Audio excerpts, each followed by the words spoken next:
মিরপুরের শাহ আলী মাজারে হামলার প্রতিবাদে বিক্ষোভ হয়েছে। রবিবার সমাবেশে যোগ দিয়ে জামায়াতের বিরুদ্ধে অভিযোগ করেছেন কবি ফরহাদ মজহার।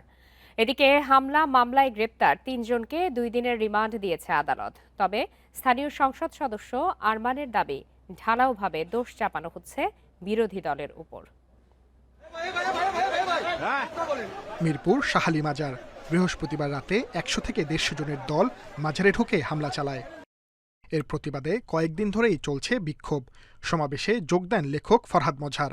মন্তব্য করেন, মন্দ কাজ করে মাজারের ওপর দোষ চাপাচ্ছে জামায়াত। আজকে অভিযোগ উঠেছে যে এর সঙ্গে জামাতি ইসলামী জড়িত। মাজারে যেসব খারাপ কাজ বলে আমরা মনে করি, অনৈতিক কাজ, এগুলো বন্ধ হওয়া দরকার। এখন তো প্রমাণিত হচ্ছে মন্দ কাজগুলো আপনারাই করে আপনারা মাজারের উপর দোষ দিচ্ছেন। হামলা মামলায় আসামি করা হয়েছে ৯ ব্যক্তি ও অজ্ঞাত ১৫০ জনকে। গ্রেপ্তার ৩ জনকে রিমান্ড দেওয়া হয়েছে। তাদের রাজনৈতিক পরিচয় নিশ্চিত না হলেও প্রাথমিকভাবে জামায়াতের নেতাকর্মী বলে ধারণা করছে police.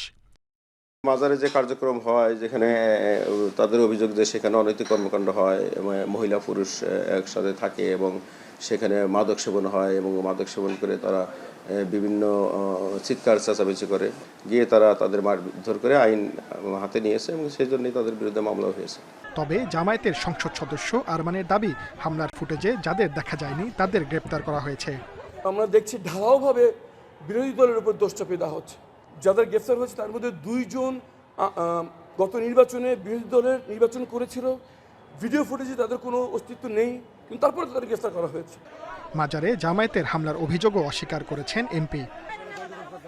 Sajjad Hossain, independent news, Dhaka.